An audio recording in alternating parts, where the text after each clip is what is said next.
Alô você, profissional da área de educação, eu sou Rodrigo Arantes e esse é o Escola 10X Podcast, hoje com mais um episódio para levar para você, gestor educacional, empresário da área de educação, muito conhecimento sobre como profissionalizar ainda mais a sua estrutura organizacional aí na sua instituição de ensino. No episódio de hoje, nós vamos falar sobre os desafios da gestão escolar.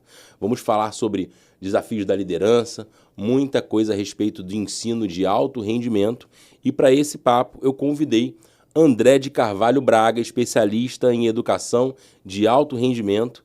O André é doutor em História de Ciências e fundador e mantenedor do Colégio e Curso Carvalho Braga de Teresópolis. André, seja muito bem-vindo. Obrigado, Arantes. Um prazer estar aqui. Trabalhei com o André, uma grande experiência em gestão educacional. O André é um cara que tem excelência e preza muito pelo acompanhamento do aluno, pela gestão escolar, e tudo isso fez com que gerasse esse convite para estar diante dele aqui hoje. E aí, André, para começar o nosso papo, queria ouvir um pouco de você. O que você percebe nesse teu tempo aí de carreira, mais de 20 anos na área de educação? O que mudou na rotina da gestão, né, escolar, da vida do diretor de escola nos últimos anos? Sim. Bom, acho que colégio é sempre um conflito geracional, sempre vai ter. A gente que está na educação fala, no meu tempo era diferente. Quando nós éramos alunos, nossos professores provavelmente falavam a mesma coisa. E esse conflito geracional, ele fica muito presente na forma como você trabalha os alunos. Então, certas coisas que se falavam, eu vou falar na nossa época, para um baita saudosismo, mas só na nossa época de aluno, né, para ter essa referência. 30 anos atrás. Certas coisas que se falavam, certas coisas que se orientavam, hoje em dia talvez não se faça, né? E certas situações que acontecem na escola, tinha-se uma tolerância maior ou uma tolerância menos rígida do que tem hoje. Um exemplo muito simples é o bullying. Eu sou dos anos 90, ali no ensino fundamental, ensino médio. Não existia essa palavra bullying. Era tão normal, entre aspas, né? Porque que o troço acontecia.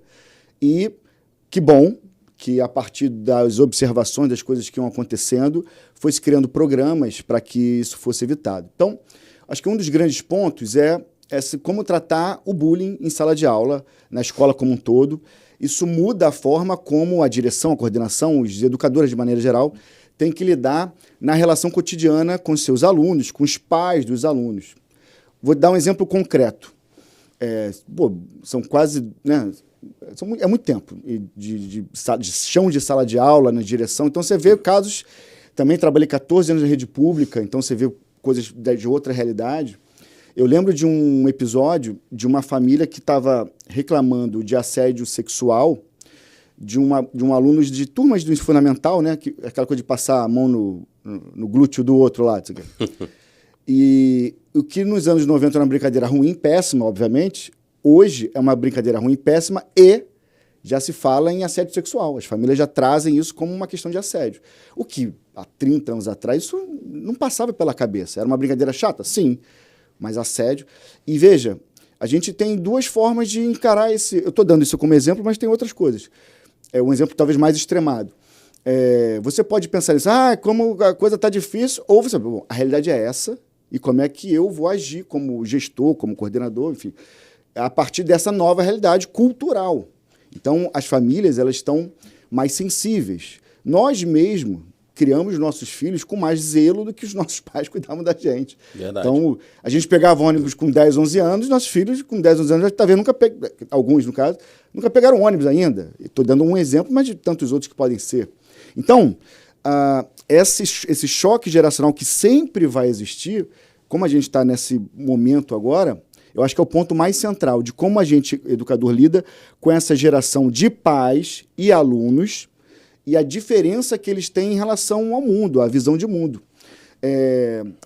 E aí tem coisas paralelas a isso. Por exemplo, a politização, que a gente vive um fla-flu, eu acho que é eterno, acho que vai ser difícil a gente acabar com esse fla-flu, né, de política e tal, de religião, de um monte de coisa, que se falava com muito mais tranquilidade nas escolas, hoje qualquer frase pode ser interpretada de maneira negativa. Então, a gestão tem que ficar de olho nisso, observar isso, orientar os professores, se acontecer, reorientar os professores, reposicionar a instituição em relação aos pais sobre isso, que, enfim, isso pode acontecer, né?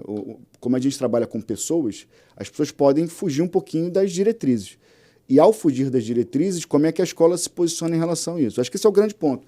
A gente tem que ter mais atenção às novas formas de relacionamento, às novas formas de lidar com crianças, adolescentes, enfim. Eu acho que esse é o ponto mais central da gestão atual, né? Entender essas novas sensibilidades e se atualizar para não ficar, como diria, demodê, né? Fora ali da rotação atual, né? Dá para dizer, então, que o maior desafio da liderança hoje é lidar com esse conflito de gerações e com a politização de quase tudo.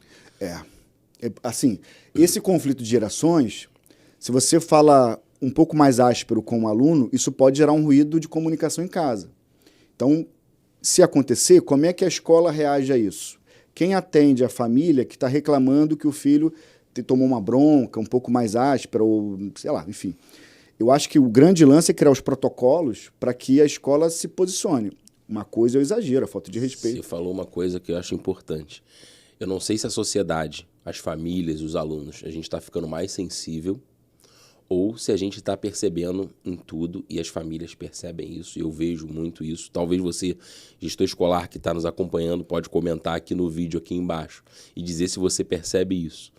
Mas, além de estar sensível, também está observando uma oportunidade de ganhar em cima da escola. O que eu recebo de muitos gestores escolar hoje é levantando a questão. Cara, recebi um processo de uma mãe porque o filho dela saiu no outdoor e ela tinha assinado o termo de cessão e uso da imagem.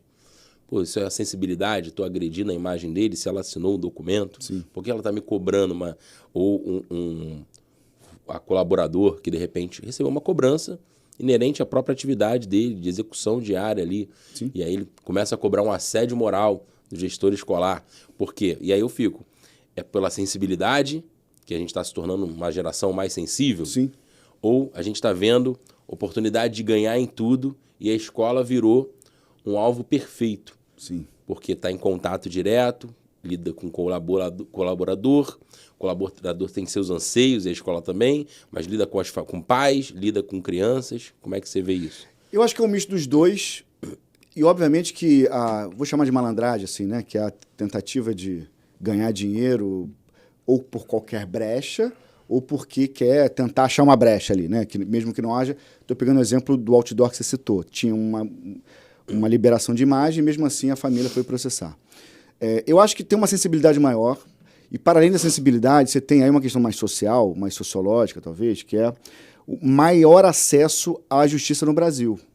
Então, os tribunais de pequenas causas, então, democratizou o acesso a isso. Tanto que, na justiça brasileira, eu não quero arriscar porque eu não sou do direito, mas você tem algumas ações que o juiz já não está dando tantas causas ganhas para os clientes, está dizendo que não tem uma nomenclatura que eu acho que vai me fugir, mas é mero aborrecimento, alguma coisa nesse sentido.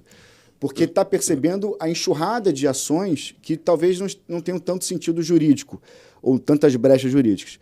Então, eu acho que é um misto, sabe?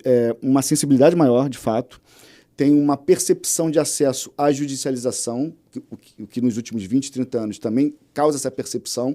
Você junta os dois, você tem qualquer coisa eu vou processar, qualquer coisa eu vou fazer. E, obviamente, que a gente não pode descartar, né, onde a gente mora, né? Vai ter ali a malandragem de, vou tentar ganhar um troço aqui, vou tentar fazer uma coisa aqui. Eu acho que é um misto, viu? Mas eu ficaria... Essa é uma informação que a gente nunca vai ter, uma porcentagem, né? Quem, de fato, está ali incomodado por uma sensibilidade maior ou quem está na malandragem. A gente nunca vai conseguir saber. Empiricamente, eu acho, assim, e obviamente, empiricamente é só a minha bolha, né? O que eu observo do mundo. E eu posso estar equivocado, mas eu acho que seria mais uma sensibilidade maior. Não anulando, obviamente, essas pontualidades que a gente sabe que tem, né? Claro. Então, alô, você, profissional da área de educação. Já vivenciou alguma dessas situações aí na sua instituição de ensino? Comenta aqui no vídeo e já aproveita, se inscreve no canal do Escola 10X Podcast, mas compartilha conosco a sua experiência. Quero, antes de fazer a próxima pergunta, informar que esse podcast é apoiado pela EducBank, maior empresa de solução financeira da América Latina, que ajuda a sua escola a conduzir o processo de gestão financeiro com mais previsibilidade. EducBank patrocina essa iniciativa aqui de levar mais profissionalização à sua gestão aí de escola. Quero só dar um depoimento sobre isso. Por favor. Você dorme muito mais tranquilo. Dorme mais tranquilo? Dorme muito mais tranquilo. Legal demais, legal demais. André, o que a gente pode dizer, né? Qual é a diferença de uma escola que ela é bem administrada para a escola que fica apagando incêndio todo dia? A gente consegue perceber isso claramente? Sim. Você hoje, muito mais experiente, talvez quando você fundou e talvez você passou por desafios e hoje uma escola com um projeto pedagógico sólido, você consegue desmembrar talvez o André do começo, ou desde o começo o André já vinha estruturado e organizado na sua escola? Não, na verdade, você estrutura na tua cabeça, né? De segunda a sexta as coisas vão acontecendo. Colégio pequeno, que foi meu caso, né? Eu comecei com 86 alunos. Depois é que a coisa foi fluindo. Você meio que faz tudo no início, né? Você não tem condição financeira para contratar tantos inspetores quanto você gostaria, tantos coordenadores, direção. Então, você meio que faz tudo. E nesse você faz tudo, você gasta muita energia apagando incêndio, visão de curto prazo, o que eu vou fazer amanhã, o que eu vou fazer semana que vem. E aí, algumas coisas que são de longo prazo, por ser de longo prazo, você joga para depois. Então, eu sempre brinco com a equipe, com os meus alunos, que assim, às vezes você tem dois cachorros ferocíssimos, assim. Um está a 2 metros, outro está a 50 metros. Você primeiro vai dar um bico no que está a 2 metros, depois você pensa no que está a 50 metros. Quando você está sozinho na gestão, é isso. Você pensa nos cachorros que estão mais perto. Na medida que você vai crescendo, aí você consegue contratar pessoas para fazer tarefas mais mecanizadas ou não necessariamente, que conseguem diminuir a sua labuta diária ali, mais mecânica, e você consegue ir para algumas áreas táticas da empresa. Então, você já começa a pensar um pouco mais além do cotidiano. E, na medida que você vai conseguindo crescer, você contrata pessoas de nível de coordenação e direção, que aí você consegue pensar no estratégico. Mas mesmo no estratégico, assim, veja, eu não acho saudável um diretor só fazer o estratégico. O diretor tem que atender aluno, tem que atender pai. Claro, casos mais graves, obviamente. Os casos menos graves, você vai para coordenação. Os casos cotidianos, vai para coordenação, de orientação. Mas você nunca deixa de estar minimamente ali no chão de escola, sabe? Ouvindo o inspetor, ouvindo os faxineiros. Porque, assim, todo mundo é educador.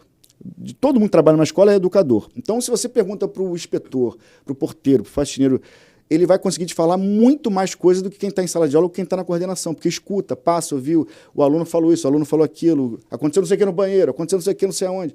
Então, você conhece muito mais a escola no chão da escola, no pátio ali, conversando com as pessoas. Passa, troca uma ideia. Então, uma escola organizada, de uma escola não organizada, eu acho que é uma boa definição que você trouxe, que é uma escola que pensa em apagar incêndio, ela não consegue se organizar. Por exemplo, ela não vai mostrar um calendário para as famílias com antecipação. E uma escola organizada é uma que passa a ideia para as famílias de que está tudo previsível e com uma previsibilidade grande. Então, nós teremos, por exemplo, apenas, tá?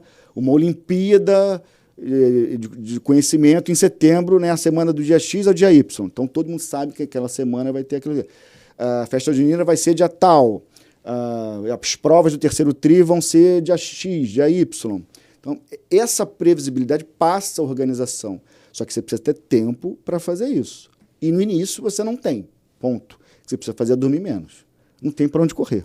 E aí, eu ia te perguntar, como é que você organiza hoje tua rotina? Tem como organizar, saber, cara, eu vou dedicar esse momento aqui para poder, sei lá, vou chegar na escola, vou visitar ali os coordenadores, conversar com os professores, cumprimentar os alunos, depois eu faço a minha rotina mais de estratégia, de pensar como é que está o calendário, o que eu tenho de atividade para executar, pensar a médio e longo prazo, eu vou organizar minha parte comercial, a parte de marketing, né? Eu digo que o dono de escola ele é um CEO da Sim. sua unidade de negócio. Sim. E ele acaba tendo que ter uma visão ali de um pouco de tudo para ele conseguir decidir com segurança como é que se organiza a sua rotina hoje. Sim. Tem uma agenda pré-elaborada, a secretaria que agenda, quer dizer, vamos por partes. Depende de como você encara o negócio. Então, no meu caso, eu centralizo os atendimentos das famílias novas comigo. Então, todo mundo que entra lá para conhecer a escola, eu falo com a pessoa, eu mostro tudo, eu explico. Na verdade, é bem interessante. Só um parênteses rápido, tá? Mais um. Claro. Um parênteses dentro do parênteses. Mas é rápido. Eu acho que a escola tem que ter uma cara, pedagogicamente falando. Tem uma escola que é construtivista, então ela tem que mostrar que é construtivista. Tem escola que é tradicional, que é meu caso, fala que é tradicional. A escola que é para fazer aluno feliz, tá tudo certo, tá tudo bem. Hoje as confessionais, né, bilíngues. Então, a partir desta referência, você, como ou diretor pedagógico, ou diretor geral, ou mantenedor, depende de como você enxerga o teu negócio. No caso, sou eu, que sou diretor geral e mantenedor. Eu preciso ouvir a família, o que ela espera de uma escola, e falar o que a minha escola faz. Porque não adianta. É um custo alto, não falando de financeiro, não. É um custo outro. Você atender uma família, tentar encaixar a sua escola para aquela família, porque a gente não consegue encaixar a nossa escola para todas as famílias. Então, se você encaixar para uma família, você vai ter que encaixar para outra, aí vira uma coxa de retalhos. Estou falando tudo isso para dizer o seguinte, a escola tem que falar, nós fazemos isso, somos bons naquilo, nossa perspectiva é aquela, e como eu ainda posso fazer isso, eu concentrei todo o comercial no sentido de atendimento comigo. Não de agendamento, não de primeiro contato, mas de mostrar a escola, tudo comigo. Então, eu ouço a família, o que ela espera da escola, e falo, nossa escola faz isso. E aí, casa ou não casa, aí vai depender, né? Aí depois vê preços, etc. Mas o primeiro ponto, eu acho que é a formulação pedagógica. Então, grande parte da minha agenda hoje, mas assim, gigantesca parte, é atendendo pais novos. Eu atendo pais novos desde maio, mais ou menos, né? Já começam a procura para o ano seguinte. Isso a minha agenda está certinha, a agenda da semana e tal. Só que quando eu não tenho esses atendimentos, a escola ela tem uma vida própria. Então, acontece alguma coisa, e aí tem equipe para tocar, mas você às vezes tem que agir aqui, se reunir ali. Então, você tem uma agenda comercial, no meu caso, pedagógica, e aí a pedagógica hoje em dia está mais fácil, porque você olha os dados, e está tudo certo. Acompanhamento pedagógico a partir dos dados. O comercial, ainda nesse período, não é tão forte, porque o período de matrícula só vai começar daqui a pouco. Aí, quando tem um período de matrícula, você tem que olhar cotidianamente quem entrou em contato, quem já marcou a reunião, quem se inscreveu no exame de bolsa. Se visitou, matriculou, não matriculou, por quê? Aí é um período mais dedicado ao comercial. Então, a escola vive 6 meses só de pedagógico, ou só entre aspas, né?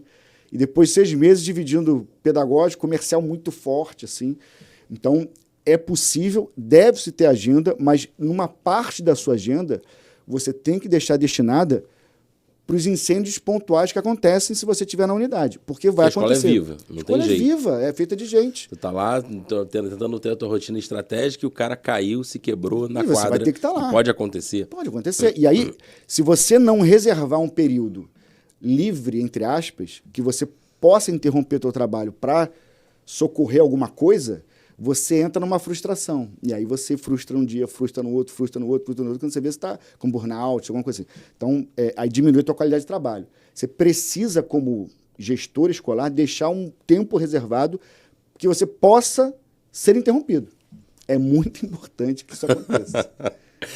E esse tempo ali não dá para escolher exatamente o horário, né? Vai rolar, quando a gente não sabe. E pode ser que não role também, tá tudo certo. Mas você não pode achar que, não, eu vou abrir aqui, vou ficar na minha planilha o dia inteiro, vou ter uma reunião com a coordenação e depois vou para casa. Não vai rolar. Não vai acontecer. Pode rolar, mas não necessariamente. Tem uma coisa, né? Eu conversava com um dono de escola, dia desses, que está comigo na consultoria do Instituto Matricular, e ele me trouxe uma situação, acho que vale até um livro, eu até pesquisei se existia algum livro sobre isso, e não existe, pelo menos eu não encontrei. E ele falava do desafio dele. André, eu não sei se você viveu algo parecido e vou compartilhar contigo, porque eu quero trazer essa pergunta para você. Ele falou, ele foi professor, ele foi aluno da escola, se tornou professor dessa escola, e aí ele tinha um bom relacionamento com todos os professores. Ele é um cara muito bom de relacionamento. E ele falou, cara, só que tudo mudou quando eu virei coordenador. Porque antes eu era o colega, né? E tudo virou diferente, porque agora eu virava uma liderança diante deles, e aí eles já não se sentiam confortáveis de falar certas coisas para mim. E a minha conversa com eles, ela mudou de patamar, porque Os meus comentários não eram já tão bem-vindos como antes. E isso mudou recentemente porque eu assumi a direção da escola, ele comprou a escola. E aí ele assumiu a posição de ainda mais superioridade no sentido hierárquico, obviamente. Claro.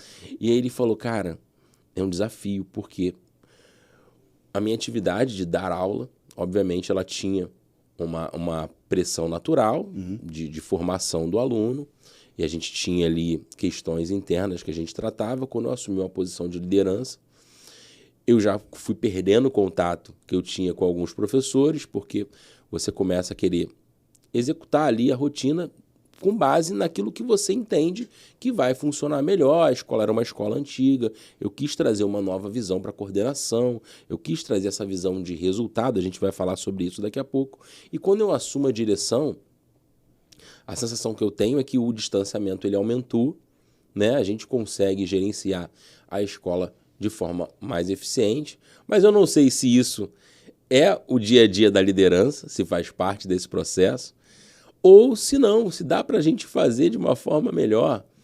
E aí eu queria trazer essa pergunta para você. Você consegue liderar uma equipe pedagógica? Você como diretor de escola, como professor, que já foi coordenador, sem perder a autoridade, mantendo essa proximidade, mantendo a escuta com o teu time? Os andares mais altos da hierarquia de uma empresa são mais solitários. Não tem para onde correr. E a coordenação, hierarquicamente, é acima dos professores. Então, você já não pode mais chegar na sala dos professores e reclamar. Só reclamar. Na direção, piorou. Como mantenedor, piorou mais ainda, porque você é empregador. Então, imagina, né? Então, assim, não tem uma fórmula de bolo, tá? Eu, por exemplo, tenho... os professores que eu tenho lá no colégio, alguns estão comigo desde 2016. E são queridos amigos, de visitar no hospital, sabe? Quando está passando mal e tal. De mandar mensagem no privado de aniversário, de fazer um bolo, esse tipo de coisa. Mas sempre vai ficar a dúvida, até que ponto é amizade, até que ponto é respeito hierárquico. Aí, quando você começa, às vezes, a não ser convidado para a pizzaria, que os professores estão e você não está, você fala, E veja, não é uma crítica, não. É assim que é. Porque as pessoas querem, inclusive, ter o direito de falar mal do diretor, pô. De reclamar, cara chato, não sei o quê. Faz parte. Faz parte do processo. O que não pode é atrapalhar o desenvolvimento do trabalho em si, do cotidiano. Então, obviamente, respeito aos profissionais, isso é básico, né? Básico. E cada um vai ter um jeito. Assim. O meu jeito é trocar uma ideia. Veja, a coisa da hierarquia ela é muito complicada, porque você pode, de novo, com respeito, você pode dar uma determinação e esperar que aquilo vai ser seguido, e talvez seja seguido mesmo, de fato.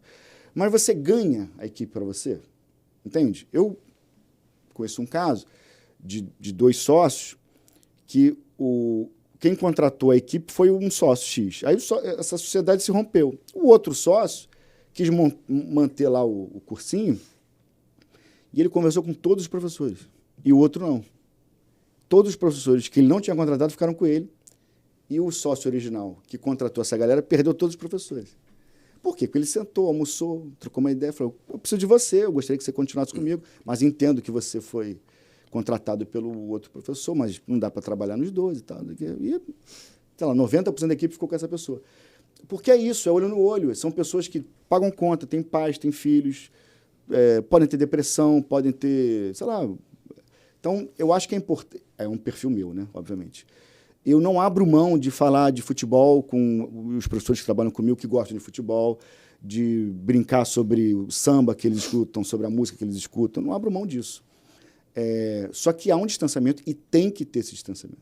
Então, você não pode frequentar o tempo todo os mesmos lugares da escola, porque você tem que ter um distanciamento. Quanto menos distante mais abre brecha para determinadas relações se imbricarem. E aí tem um problema que quando você tiver que dar uma notícia ruim, você vai ficar com mais dificuldade dessa notícia ruim. E notícia ruim faz parte do processo, né?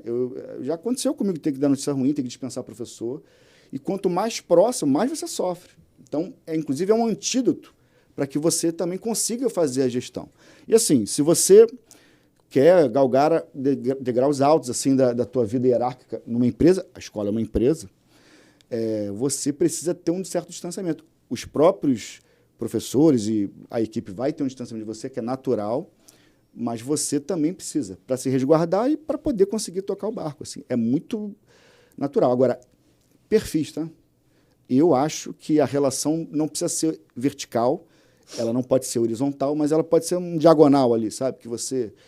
Como é que tá teu filho? Soube que ele se machucou. Concordo. E não pode ser artificial, porque as pessoas percebem. Exato. Tem que ser o contato genuíno. Exato. Né? A linha, a gente entende que é muito tênue, né? Mas a liderança ela precisa entender isso, né? Tem que ter... Obviamente, você tem que manter o distanciamento. No entanto, é importante você participar, conversar com a coordenação, ter contato com o professor, estar em contato com os alunos, até para as pessoas sentirem a sua presença e conseguirem reproduzir no dia a dia, perceberem essa fiscalização, para que elas possam executar o planejamento que você desenhou para aquela escola, que eu acho que talvez é um dos desafios também do mantenedor, né? De perceber, caramba, quais são os sinais de que esse projeto pedagógico que eu construí, eles existem de verdade aqui dentro da minha escola. Como é que eu percebo? Que sinais me dão clareza de que o que eu planejei para minha escola ser estão acontecendo na prática, André? A primeira coisa é perguntar qual é o teu projeto pedagógico. E, por incrível que pareça, isso não fica claro para muitos. Estava citando ainda há pouco, você pode ser construtivista, tradicional, não sei o quê. Qual é o teu projeto pedagógico? O que você quer que seu aluno, na terceira série, que é o final do ensino básico, ele tem que saber o quê? Ele vai para onde? Ele vai fazer o quê?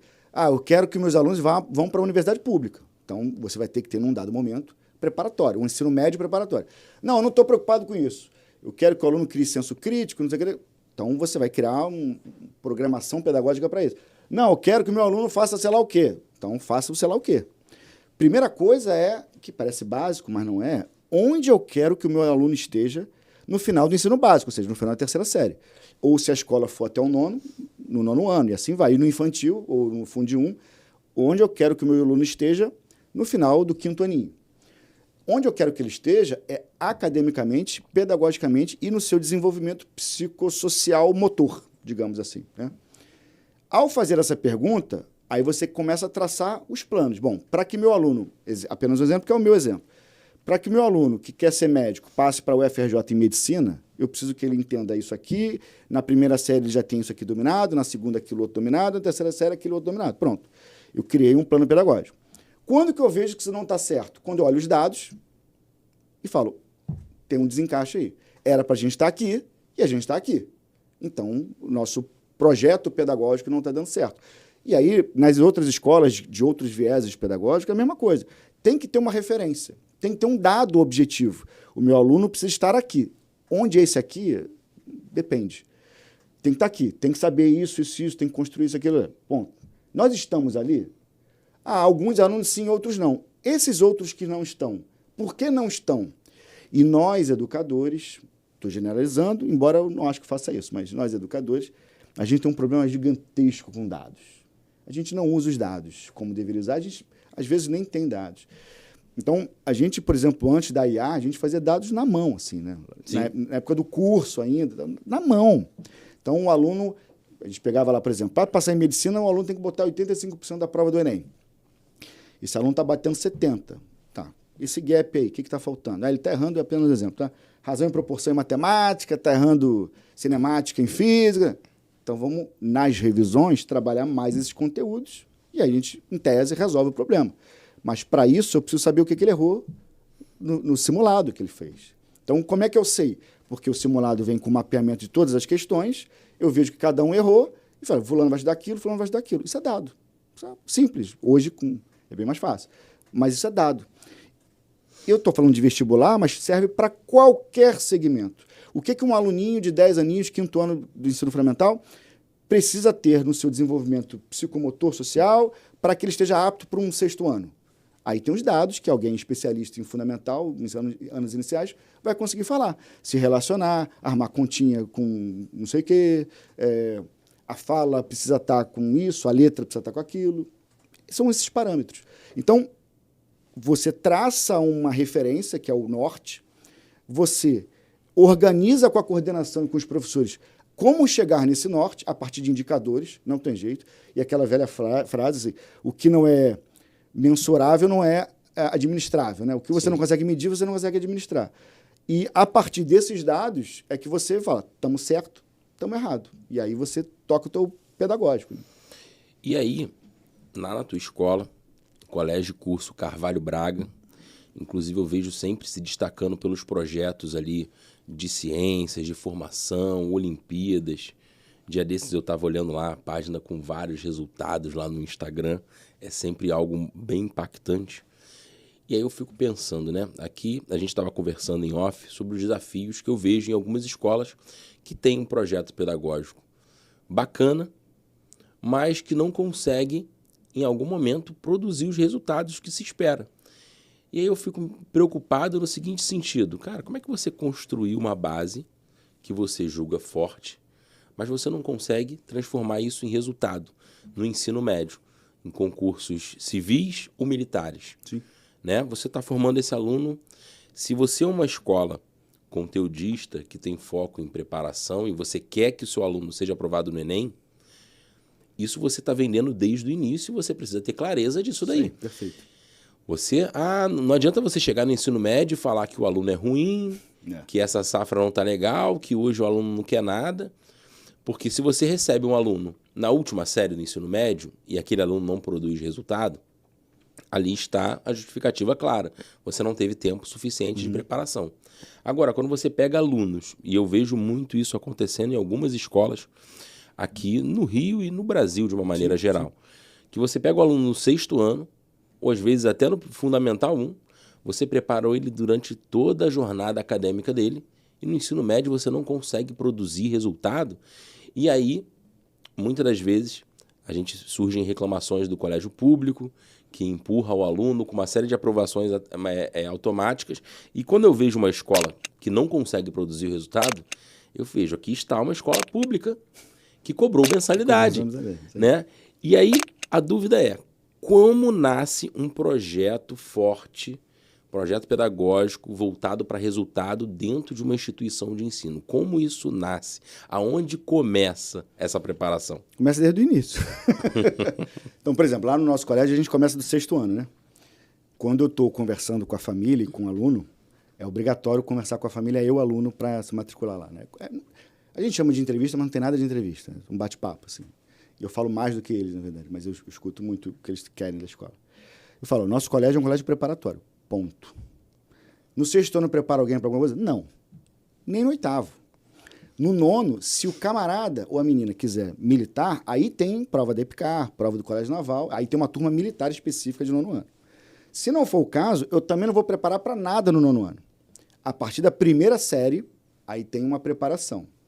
O que é a preparação? É fazer simulados específicos, fazer essas análises dos simulados e no nível mais alto. Porém, a preparação começa desde o início porque você não consegue preparar um aluno que não quis nada do 6º ao 9º e ele chega na 1ª série, do nada, tem que estudar no nível muito mais alto. Não é assim que funciona. Você, primeira coisa é que precisa criar a cultura daquela instituição sobre ser uma instituição de preparação. Então, o aluno tem que fazer dever de casa. E ele tem que ser cobrado para fazer dever de casa. Isso parece ridículo, mas não é ridículo. Então, segundo elemento, o aluno precisa ter um ambiente ordeiro, que ele consiga escutar o professor, tirar dúvidas, não ser zoado. Então, tem uma série de elementos que fazem com que uma escola crie sua cultura de excelência acadêmica. Então, se o aluno sofrer bullying, ele não vai querer ficar na escola. Ele não vai poder ficar na escola de tarde estudando, ele não vai poder fazer um monte de coisa.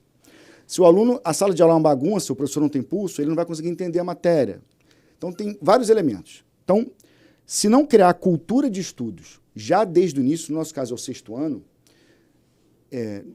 a 1ª série do médio, a 2ª série do médio, a 3ª série do médio, não vai acontecer em termos de resultado. Então, um dos elementos de criar cultura é colocar um colégio um pouquinho mais puxado do que o normal. Só que aí vem um desafio, Arantes, que é um desafio comercial. Se teu filho tira 9, 10 comigo, 8, 9, 10 comigo, você vai ficar feliz, seu filho vai ficar feliz e provavelmente a rematrícula vai ser muito mais fácil. E eu sofri isso no primeiro e no segundo ano de colégio lá, porque eu falei, o nosso nível aqui é mais pesado. Eu contratei um material de ensino um pouquinho mais pesado. E a gente trabalha com isso, para criar cultura no fundamental e no médio a gente só aprofunda e só trabalha voltado para o vestibular. Só que aí você tem alunos que eram de 8, 9 nas antigas escolas, chegam comigo 6, 7, 5, 6, 7, 5. Aí eu falo, pô, mas meu filho nunca tirou nota vermelha. Aqui é mais pesado, aqui é isso. E aí tem a coisa, também um pouco da vaidade, mas não apenas, da família perceber a dificuldade do aluno no nível mais alto, falar, não, eu vou para uma outra escola aqui, porque pelo menos aqui no colégio ele vai ficar bem. Só que vai chegar na terceira série do médio, esse menino quer medicina, direito, arquitetura, não sei o quê, e não vai passar. Aí ele vai ter que ficar 1, 2, 3 anos no pré-vestibular. Portanto, criação de cultura, de estudos, ela tem que vir desde o início. Só que isso gera um certo conflito, não falo um conflito de verbal, nada disso, mas um conflito cultural entre o que a família espera e o que a escola espera. E a gente entendeu isso muito rapidamente. Tanto que, quando a gente reúne os pais lá no exame de seleção, né, que a gente reúne na quadra do colégio, com telão, aquela coisa toda, eu falo para os pais, nós somos um colégio mais puxado da nossa cidade, que de Teresópolis, nós somos um colégio mais puxado da cidade. E é natural que seu filho, principalmente no primeiro trimestre, tire notas menores do que ele tirava na outra escola. Tanto que no primeiro trimestre a gente coloca peso 2, no segundo peso 3 e no terceiro peso 5. Justamente para que essa adaptação ele consiga sentir menos. Então, no primeiro tri, que o aluno, em tese, vai ter uma dificuldade ali para entender que o nível está mais alto, que tem que estudar mais, tem um peso menor. Então, veja, para sintetizar, uma criação de cultura de excelência, ela começa desde o 6º ano, ou desde o 5º ano. Prática de leitura, dever de casa direcionado. A disciplina de cobrar aquele resultado. Porque é diferente de você colocar um cara de 6º ano fazendo simulado e dizer que a escola é forte. Não, a maneira de cobrar os resultados, o que ele tem que fazer com disciplina, a questão do uniforme, a questão dos exercícios que ele precisa resolver, isso também já te ajuda. É isso. Por exemplo, lá no colégio, o aluno faz o dever de casa e precisa informar para a gente o quanto ele acertou. Ele pode zerar. Não gostaria que ele zerasse, porque ele não, errou tudo. Mas se ele aí ele informa para a gente, pelo aplicativo, que ele, por exemplo, apenas, tá? Uma lista de equação do primeiro grau. O aluno zerou, ele errou tudo. Aquilo chama a atenção da gente. Pô, esse aluno não aprendeu esse conteúdo. A gente já chama esse aluno e fala, o que aconteceu? Você não aprendeu? Revisa a matéria. Enfim. Então, você tem que criar mecanismos para que você consiga levar esse aluno ou essa aluna. Tem gente que tem que carregar no colo. Tem gente que você dá um peteleco e ele já vai. Assim. Tem gente que você vai junto, não precisa nem encostar. É uma educação mais individualizada? Acaba sendo, não tem jeito. Mas com os dados, você não precisa fazer uma educação individual. Você tem um dado completo e o individual, a coordenação cuida. Porque tem aluno que não precisa de tanta atenção, porque ele já está bem. Mas tem aluno que precisa de muita atenção. E a atenção, assim, você está mal nisso, você está mal naquilo, faz aquilo outro. É direcionamento. Só que só dá para direcionar se você souber como ele está e para onde ele precisa ir. São os dados. Pegar um gancho interessante, talvez você, gestor de escola que está nos assistindo agora, não deixe de dar o like nesse vídeo, compartilhar com outros gestores escolares e se inscrever também no nosso canal e comentar aqui se isso que a gente está trazendo de conteúdo você vivencia na sua instituição de ensino. Uma questão, em cima disso que a gente está falando, de um projeto pedagógico forte, que eu vejo muitas das vezes, que talvez possa ser um desafio, e cada vez mais eu vejo diretores de escola ou coordenadores pedagógicos, na grande maioria das vezes, que vão conduzindo o gestor de escola para um caminho que é ancorar toda a proposta pedagógica em cima de um sistema de ensino. E aí você fica no afã de cumprir o que o sistema de ensino pediu para você cumprir, a escola se despersonaliza, porque ela não está mais cumprindo ou entregando para as famílias aquilo que era, por natureza, sua proposta pedagógica. Ela está entregando uma proposta pedagógica que ela veio empacotada do sistema de ensino e, obviamente, não estou falando mal dos sistemas de ensino. Estou falando sobre o quão curioso isso pode... talvez aquele sistema de ensino não case com a sua proposta de geração de resultado. E você tem que entender isso na hora de fazer a contratação daquela plataforma, né? E você, no afã de atender todos os requisitos de cumprimento de exercícios na plataforma, você pode fugir do que é uma linha de condução da escola para gerar um resultado. Exato. Né? E isso, como é que você vê isso? O sistema de ensino, ter um sistema de ensino alinhado com porque hoje, vou trazendo essa pergunta, não é o seu caso, obviamente, mas o que eu vejo? Escola escolhendo o sistema de ensino pelo preço. Sim. E não por alinhamento com a proposta pedagógica. Super. E como você vê isso? Qual a importância hoje do sistema de ensino alinhado com a tua proposta pedagógica? É um pouco do que a gente falou em relação ao que você pensa no pedagógico. O que você pensa sobre o pedagógico tem a ver com a sua visão de mundo profissional. Então, tem um debate que é eterno, talvez, e vai continuar sendo, que é um colégio preparatório, ele não forma senso crítico, ele forma robô, não sei o quê. Na pedagogia, isso é um fla-flu danado, assim. E a minha reflexão é a seguinte, já vou pegar esse gancho que você falou aí, mas a minha reflexão é, na Europa, no norte da Europa, quem escolhe quem vai fazer faculdade, quem vai fazer curso técnico, é a própria escola. E como a maioria das escolas são públicas, quem escolhe é o Estado, portanto. No sul da Europa, é o aluno que escolhe que tipo de ensino médio ele vai fazer. Itália, por exemplo. Só que no fundamental, isso é muito novo para escolher, eu acho. Eu acho um temerário. Mas ok, é assim que está tudo certo. Nos Estados Unidos, quem vai fazer faculdade é quem tem dinheiro. Quem não tem, fica fora. A não ser que você seja muito bom no esporte ou muito bom na academia ali. No sentido intelectual, você vai ganhar uma bolsa.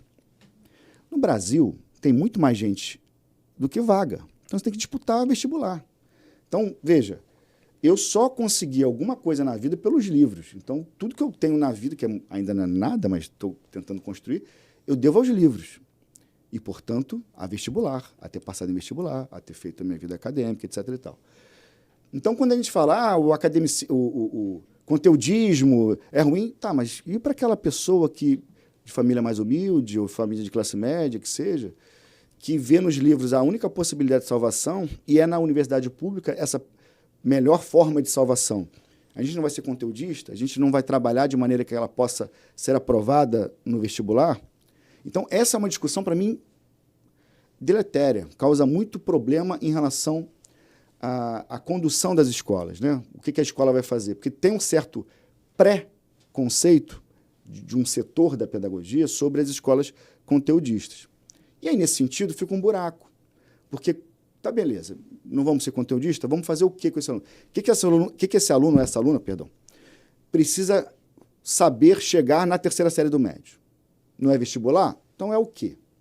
Então, para fazer essa condução, qual o material que eu vou escolher? Numa boa, se não for para passar em vestibular, qualquer material, claro, se for construtivista, se for... Aí você tem coisas muito específicas para trabalhar. Mas se não tiver uma cara pedagógica específica, de uma corrente pedagógica, qualquer material serve. Porque ele não vai preparar para os vestibulares difíceis, vai ali para o aluno acabar a terceira série, tal do terceirão, não sei o quê. Qualquer material serve. Mas esse material é muito caro, então ele não serve. Tem que ser o mais barato para que a gente consiga acumular o financeiro. Eu acho uma loucura isso, porque isso é o nosso instrumento de trabalho. É como se eu tivesse uma sonda que vou colocar num paciente e ela não fosse tão boa para aquele tipo de coisa. Então, vou comprar mais barata porque resolve... Ok, você pode fazer isso e você, durante muito tempo, talvez consiga sucesso econômico e até, de certa maneira, profissional. Sua escola está fluida, tem gente pra caramba, etc. e tal. Na medida que aparecer um concorrente, e eu estou falando isso porque eu estou vivenciando isso. Minha escola tem... O meu terceiro Enem vai ser esse ano. E a gente já está, como diria minha avó, bagunçando o coreto lá na cidade. Quando chega uma escola preparatória, aprovadora, aquela galera que fica 100 anos, 50 anos, fazendo aquelas mesmas coisas e perde aluno, nesse caso, / cliente, para essas escolas novas, inovadoras de preparação, aí fica, mas peraí, aí começa a criar as desculpas. Então, assim, você pode até fazer isso durante um tempo. A partir do momento que chegar um concorrente preparatório, as famílias vão migrar para eles. Ou não preparatório, mas muito segmentado, como as escolas confessionais, que antes eram só católicas e agora também tem as evangélicas. Então, as escolas elas são nichos, né? O que eu quero, qual a formação que eu quero para o meu filho? É essa, é aquela, então eu vou lá. Uma escola que não é confessional, não é preparatória, não tem uma característica específica, ela é o quê? Qualquer material serve. Exato. Contanto que o gestor ganhe dinheiro. Dá para a gente dizer, então, pergunta crucial para o André aqui, você gestor escolar, deve estar se perguntando também nesse momento. Dá para dizer que tem material que aprova, claro, e tem material que não vai aprovar. Claro, óbvio. Tem professor, tem gestão pedagógica. Porque o que eu ouço de muito gestor escolar, e aí talvez no afã de se agarrar em algo que o conforte na troca do material, é que, poxa, o material didático, quem faz o material é o professor, mas o professor ele também precisa de uma matéria-prima. A tua impressora aí, ela só vai imprimir com a tinta natural daquela impressora. Se você tentar inventar alguma coisa, a tinta já não vai sair legal. E o professor, se ele não tiver a ferramenta, a matéria-prima para ele conduzir as aulas, vai ter dificuldade também, né? É isso. E assim, não adianta você... Veja, é o conflito que a gente estava conversando antes. Assim. Conflito comercial e pedagógico. Financeiro e pedagógico. São conflitos que tem... Em qualquer empresa, esses setores vão conflitar por verba, por mais atenção, por um monte de coisa. Na escola, o comercial vai conflitar o tempo inteiro com o pedagógico de excelência. É o que eu estava falando ainda há pouquinho.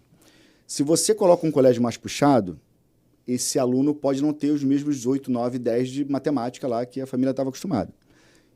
A família vai querer passar por isso? Tem família que não quer passar por isso. Aí, no meio do ano, tira e coloca num colégio mais tranquilo. Isso impacta diretamente o comercial.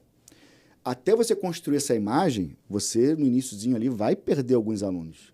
Mas se o teu propósito, foi o meu caso, assim, desde o início eu falei, nosso colégio é preparatório. No início, algumas famílias iam lá e falavam, não deve ser isso tudo. Aí viam que era. E aí, não sei se eu quero que meu filho fique tirando 6, 7 ou 8 num colégio mais puxado. Mesmo se preparando para o Enem. Eu acho que eu prefiro ele com 8, 9, 10. Ok, tá tudo certo. Mas vai chegar na terceira série, não vai ser aprovado no que quer. Então, o colégio, como proposta, a firmeza do colégio, da direção em relação à defesa das suas diretrizes, os professores que têm um nível para trabalhar, nível acadêmico de preparação para isso, e o material. E, basicamente, veja, o material não precisa ser um maravilhoso na teoria, porque a teoria, em tese, pega em sala de aula. Precisa ter uma teoria boa, obviamente. Mas e os exercícios? Então, qual é o nível desses exercícios? Esses exercícios precisam ser nivelados para aqueles alunos fracos, medianos e muito bons. Tem que ter uma quantidade de exercício grande. Você cobra ou não cobra que o aluno faça o dever de casa? Não, não cobra. Eu só indico o que ele tem que fazer. E se ele não fizer? Ele não está se preparando. Então, você tem uma série de coisinhas que você precisa fazer e você se indispõe, não tem jeito. O aluno que não faz dever de casa, o que você faz? Tem um pontinho lá de engajamento ou de conceito que você tira, não tira, cobra, não cobra. Se deixar um aluno de 15, 16 anos de idade, vai querer sair do colégio, vai para ver Netflix, vai para o clube, vai para fazer qualquer coisa. É isso. Se você não cobrar esse retorno, ele não vai entregar esse retorno. Só que aí isso pode gerar conflitos com a família. Aí você tem que ter uma sustentação moral. Não estou falando moral e bom costume, não. Estou falando moral no sentido profissional. É o que eu acredito como pedagógico e é assim que a gente vai ser. Mesmo que crie certos conflitos com as famílias. Porque depois de um tempo, a própria comunidade, pode ser num bairro, pode ser numa cidade, pode ser numa zona, como Zona Sul, Zona Oeste, reconhece aquela instituição como de excelência. Então você acaba, daqui a pouco, atraindo só alunos com o teu perfil. E olha só, alô você, profissional da área de educação, a gente está falando aqui de perfil de escola, mas isso conversa com um tema que a gente vai entrar daqui a pouco na sazonalidade da matrícula, que é, qual é a proposta de valor? O que eu ofereço de verdade? Quem é a minha persona? Quem é a pessoa que realmente tem aderência para contratar o meu produto, o meu serviço de educação? Porque muitas das vezes o gestor de escola, ele se perde no afã de crescer muito rápido, e está tudo certo, talvez seja a sua praia essa, mas muitas das vezes isso custa despersonalizar a tua escola. Aquilo que você sonhou vender um dia se perde num sonho de aumentar o faturamento, de aumentar a receita e de fazer isso muito rapidamente. O custo de você entregar algo duradouro, uma proposta de valor que perpetue o seu legado institucional, ele custa você fazer com que as pessoas entendam aquilo que você comercializa de verdade, o que tá por trás disso, né? O que envolve aquele investimento, porque o processo de formação, ele é uma via de mão dupla, né? Tem muito da escola, mas tem muito da família. Alguns discutem também a parte da religiosidade também, que eu acho que envolve também, seria um tripé ali. E aí, André, eu já emendo com uma outra pergunta. Você tem um projeto incrível de formação de alunos de alto rendimento lá no Colégio de Curso Carvalho Braga, em Teresópolis. Inclusive, sigam a página do Colégio de Curso Carvalho Braga, que vocês vão ver na prática o quanto é interessante esse projeto de trabalho que eles fazem lá. E como é que a gente desenvolve, como é que você consegue desenvolver esse projeto, que é um projeto de alta performance, que visa um resultado final de aprovação, mas sem transformar a escola em um ambiente que seja um ambiente de cobrança excessiva, que não faça a família se assustar. Ai, meu Deus, estou matriculando aqui, meu filho vai ser muito cobrado. Como é que vai ser essa transição do 5º para o 6º nesse colégio que é tão forte? Sim. Como é que você conduz esse projeto e faz esse ambiente ser leve, mas ao mesmo tempo que exige disciplina, exige resultado? Sim. Que é assim, uma equalização de $1 milhão, né? mas é necessária mesmo. Primeiro que cobrança não pode ser por desempenho, tem que ser por empenho. Então, o aluno tem que fazer o dever de casa, o aluno tem que fazer exercícios. Mas se ele tirar 0 na prova, a escola tem que acolher esse aluno. Então, 0 é o extremo, obviamente. Qualquer nota baixa. Então, nunca pode ser cobrança por nota, sempre cobrança por feitura das coisas, porque aí a nota é consequência. É preciso desmistificar a prova. Veja, lá na escola, por exemplo, não tem semana de prova. Porque a semana de prova cria aquela coisa assim, eu vou fazer 8 provas numa semana, então eu tenho 10 dias ali que eu vou estudar, minha família vai estudar comigo, uma loucura. Lá na escola tem trimestre e a gente coloca em 1 mês e meio, 2, uma prova por semana. Então a gente dilui um pouco esse nervosismo, a gente coloca as matérias... em tese, dão menos trabalho assim, né? Nas primeiras semanas, para eles acostumarem e tal. É um dia de prova, mas não é uma semana inteira de prova que ele só faz aquilo, no nervosismo. Então, ele consegue estudar de maneira mais fluida. Porém, se esse aluno ou essa aluna faz os deveres de casa, participa da aula, consegue ter esse relacionamento no cotidiano, esse estudo para a prova fica menos desesperador. O que acontece na prática é o aluno tem aula, não estuda naquele dia com os deveres de casa, fica lá um mês e pouco sem ver aquele conteúdo novamente, e aquele conteúdo vai cair na prova. Naquela tal da semana de prova, onde vai ter que ver 30 conteúdos de 8 matérias diferentes, 7 matérias diferentes. Aí fica o desespero. E esse desespero todo bimestre ou trimestre vai começando a criar uma certa rusga do aluno, da aluna, em relação a esse desespero de prova. A prova vira um momento desesperador. Então, veja, primeira coisa, não pode pressionar por nota, ponto. A pressão tem que ser por empenho, que a nota venha a reboque.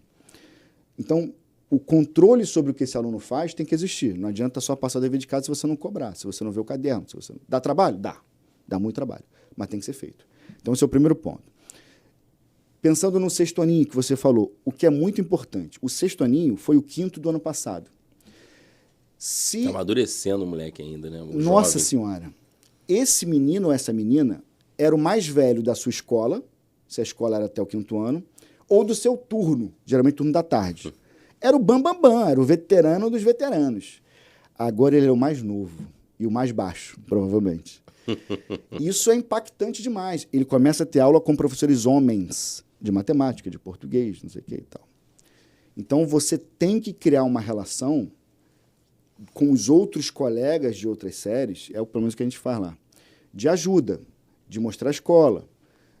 Por exemplo, as Olimpíadas do colégio lá, a gente divide em 4 grupos. A gente é meio nerd, então a gente coloca o nome de cientista nos grupos. Grupo Albert Einstein, grupo Isaac Newton, Marie Curie e tal. E é tudo sorteado. Então, assim, por exemplo, as categorias sub-13. Aí sub-13 vai ter 6º e 7º. Então, o 6º e o 7º, um grupinho se relaciona ali. A mesma coisa com o 8º e 9º, a mesma coisa com o médio. Essa relação entre eles precisa acontecer no recreio ali e tal, para que seja normalizada essa relação e não vire uma relação hierárquica. Você é um novato, precisa... As coisas em colégio sempre existiu. Então, você, além disso tudo, o combate ao bullying, a punição severa quando você identifica um bullying ou violência que seja, também faz parte de criar um ambiente propício a que aquele aluno se sinta em casa, se sinta acolhido. Então, no primeiro dia de aula, eu reúno todos os alunos na quadra e falo claramente, vocês chegaram aqui uma vez e eram os mais novos. E teve gente mais velha que acolheu vocês, ajudou vocês. Vocês vão receber pedidos de ajuda lá de matemática do sexto aninho. Tem gente do sexto ano na escola que pergunta para a terceira série do médio como é que faz aquela questão e a molecada ajuda. Porque esse é o processo. Claro que o recreio é separado, aquela coisa toda. Mas eles almoçam juntos, né, depois da aula. Então, esse processo precisa acontecer de maneira mais natural possível e com a escola muito firme, muito em cima, para evitar esse processo de conflitos que entre seres humanos acontece. Então, não pode ter pressão por resultado. Ponto. Tem que ter pressão por empenho e criar um ambiente de maneira que eles possam se relacionar e possam pedir ajuda. Então, isso tudo vai criando, veja, uma série de coisas a serem feitas, que dá um baita trabalho, mas tem que ser feito. Então, assim você cria uma escola de alto rendimento ou de desempenho, sem a pressão por ter que ter resultado. Mas, veja, acaba tendo, tá? Eles se pressionam. Sim. Por querer dar um orgulho para o pai. Para comparar, a comparação natural entre os alunos. Tu falou do orgulho do pai. Qual é o papel da família nesse processo de formação desse aluno de alto rendimento? Porque tem a disciplina na escola, mas para formar o aluno de alto rendimento, ele precisa ter essa continuidade em casa. A família precisa se importar, precisa acompanhar também. Exatamente. E o que eu falo para os pais é exatamente isso. Não pressiona. Eu penso assim, uma instituição de ensino é um tripé formado pelo aluno, que é a peça principal, o aluno, a instituição escolar, que precisa ter bom material, bons professores, bom ambiente, etc. e tal, um norte de trabalho, e a família. Se a família não pressionar por resultado, já resolve muito a minha vida. Então, assim, o que a família tem que fazer? Pressiona por empenho. Fez o dever de casa? Fez o trabalho? Fez aqui? Está estudando? É isso. E se a escola informar aos pais que não foi feito o dever, que não foi feito isso, que o aluno fez aquilo, outro, a família tem condição de cobrar do aluno, mas é cobrar empenho. Em hipótese alguma vai funcionar, a família, eu preciso que você tire 9, preciso que você tire 10. É mais ou menos, você tá com a última bola do jogo de basquete, faltando 5 segundos, tem que arremessar de 3, senão o teu time perde. Só o Jordan conseguia fazer isso. Um menino de 13, 14, 15, uma coisa é você arremessar a bola e acertar, outra coisa é ter que arremessar e acertar. Sim. Se a família cobra, você tem que acertar aquela bola. É muito diferente. Então, não pode ter... E não é pegar leve, não. Não pode ter cobrança por desempenho. A cobrança tem que vir por um processo anterior que é empenho. Aí as coisas vão naturalizadas. E o colégio tem a estrutura profissional para que aquele aluno desempenhe. E o aluno tem que querer. Veja, a gente tem um paredão lá que é bem legal. De todos os alunos que já foram aprovados com a gente em alguma coisa ou ganharam medalha olímpica, na entrada do colégio. Eu gosto desse... É lindo o negócio. E aí os alunos entram lá e veem aquilo lá. Aí tem um irmão mais velho que já se formou. Tem isso. Agora eu estou ficando mais velho. Tinha uma aluna no passado que ela falou, ih, meu tio! Aí tu começa a ver que tu é velho. O tio tinha sido aprovado 200 anos atrás e agora ela estava no sexto aninho e tal. Muito bem. Aquilo ali, o próprio aluno olha e fala assim, cara, eu quero estar ali. Sim. Eu quero ter esse quadrinho. Nas cerimônias de entrega de medalha de Olimpíada, é a família que põe a medalha no pescoço do aluno. Isso tem a ver com cultura, construção de cultura também. É isso. Que a gente se fala muito também de cultura de estudo da escola, mas o ambiente, como é que a gente está construindo aquela proposta pedagógica. Agora a gente está se encaminhando para o final aqui do papo com o André Braga, mantenedor e fundador do Colégio Curso Carvalho Braga, em Teresópolis. Nos proporcionou um papo incrível aqui sobre gestão escolar, sobre formação de alunos de alto rendimento. E eu quero finalizar esse papo com o André, te perguntando, André, como é que um gestor, um diretor de escola, que quer melhorar a sua gestão, fortalecer sua equipe, ele consegue elevar o resultado dos seus alunos? Por onde ele deve começar para conseguir fazer isso, implementar isso na sua instituição de ensino? É uma síntese do que a gente conversou, mas basicamente é onde você quer chegar. Definindo onde você quer chegar, quais são os meios pedagógicos ali, instrumentais que você precisa ter para que isso ocorra. E já te garanto, sem os dados você não consegue. Então você tem que saber o que o aluno está errando. E não é nota, 7, 8, 9, 3, 0, não é nota só. É saber o que esse aluno está errando. Então, quando o professor fizer a provinha lá do primeiro trio, do segundo bimestre, que seja, pede para ele fazer um mapeamento da prova. Questão 1, exemplo, equação do primeiro grau. Questão 2, equação do segundo grau. Questão 3, pede para mapear. E aí, com inteligência artificial, resolve muito a nossa vida. Você coloca lá, tira uma foto, coloca no cloud, coloca em qualquer coisa, ele vai ler aquele troço em 30 segundos. Não precisa de nada de mais do que isso. Você vai ver exatamente quem errou, qual conteúdo, e aí, com isso, você vai trabalhando pontualmente nas revisões, indicando as revisões, que aquele aluno vai conseguir solucionar.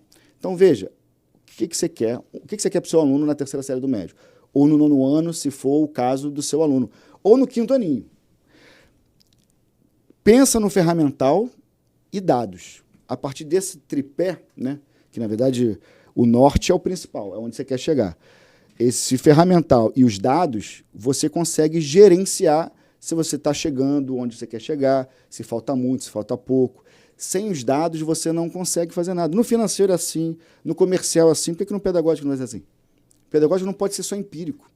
O pedagógico tem que ter dado. Uma escola é uma fábrica de dados. Só que o que você faz com esses dados é que vai determinar teu sucesso ou teu fracasso, ou estagnação, que não seja um fracasso. Então tem que ter muitos dados, é Excel o tempo todo. Com inteligência artificial, isso resolveu muito a nossa vida. As coisas que eu demorava uma semana para fazer, eu faço em 30 segundos, 1 minuto e meio. Eu faço exatamente as mesmas coisas, só que um período de tempo muito menor. Então, mais produtivo, né? Muito mais produtivo. Vou dar um exemplo concreto, assim. Os alunos faziam um simulado. Aí eles tinham um papel que eles preenchiam o cartão resposta, eu pegava ali e jogava para o Excel. 1A, 2B, 3C, 4C, de cada um dos alunos. Aí tinha um mapeamento. A1 é, sei lá, descobrimento do Brasil, A2, independência do Brasil, A3, função de segundo grau. Aí ele ouvia quem errava, quem acertava. No Excel, né, eu não tinha um preparo muito bom, era empírico, enfim, você fazia. Hoje, o cartão resposta tem o físico e tem o eletrônico. O aluno já responde o eletrônico. Já vai direto para o troço, tudo automatizado. Já dá o diagnóstico. Meu irmão, é na hora. É em 20 minutos. Então, a gente não tem mais desculpa para não trabalhar com dados, para embasar o nosso trabalho e chegar onde a gente quer chegar. Seja lá onde nós determinarmos que nós queremos chegar. É isso, mais um episódio do Escola 10X aqui, levando conhecimento para você, profissional da área de educação. Agradecer novamente André Braga, fundador do Colégio Curso Carvalho Braga, em Teresópolis. André, obrigado pela tua presença aqui. Pô, eu que agradeço, é uma honra poder estar aqui contigo, é sempre uma alegria. Papo incrível. Inscreva-se no canal, comece a seguir o Colégio Carvalho Braga, siga também no Instagram Escola 10X e até o próximo episódio do nosso podcast. Tchau, tchau.